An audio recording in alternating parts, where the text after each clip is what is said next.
15 years from now. Venezuela. What happened to Venezuela? In 2014, bigla siya nag-declare, we're not capable of paying our debts anymore. In just a matter of 1 week, hyperinflation, grabe yung hunger, poverty went up, crime went up, people were killing each other, ang taas ng bilihin, people were throwing away their money because it's useless. Sino unang umalis? Yung mga mayayaman na mga corrupt na mga politiko na nagnakaw ng kanilang pera ng taong bayan. Yan ang unang umalis. Naiwan ngayon tuloy yung mga tao, naghihirap. Look at the trend now in our country. 2016, bagong presidente si PRRD. Ang national debt natin was at 5.9 trillion. You can go over it sa Department of Finance. 5.9 trillion accumulated for more than 40 years. After his term, after 6 years, merong pandemic. Due to pandemic and of course due to corruption as well.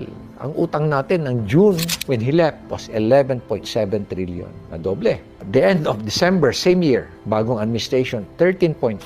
2023, 14.6. 2024, how much was our national debt? 16.04%. Ang projection was 15.58. Hindi nangyari. It was 16.04%. At the end of 2024, January, it was already at 16.31 trillion. The projection this year, at the end of 2025, is 17.38 trillion. Sabi mo, in just a matter of 8 years, na-triple kagad yung utang natin.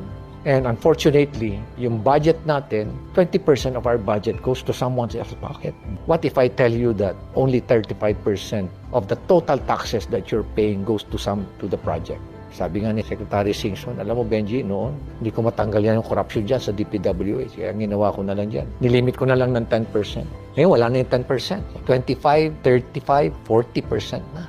Politiko pa lang yon. Iba pa yung sa implementing agency. Sa infrastruktura, porsyento pa lang ng politiko. Assuming na average na lang natin, 25 to 40, 30 na lang. 30% ang kinuha ng politiko. Yung implementing agency, kukuha rin yan, sabihin natin, mga 10% or 12%, 15%. Taxes, 8%. Insurance man, 1%. Yung BAC pa, Beach and Awards Committee, usually yan, 3% ang kukunin. Meron pang contingency fund na 2%. So, halos 55% nang nawala. 45% na naiwan. Wala pa yung profit ng contractor. Anong average profit ng contractor niyan? 15 to 18% or 20%.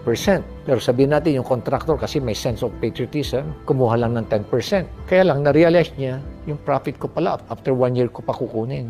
Bakit after 1 year? Kasi may retention na 10% So 35, kukurot din ako rito sa 35 ulit. Para may pang-cover ako doon sa kwan. So kita mo, magkano na lang maititira at 30. Tanungin mo yung contractor, anong gagawin mo? Isa substandard kasi. Look at the rock netting. Nagbabagsakan. Bakit walang nag-imbestiga? Lahat sila nakinabang. And this is worth hundreds of millions. They have a share of the loot. Kaya wala nag-imbestiga. It's systemic, it's massive, it's structural, it is sustained.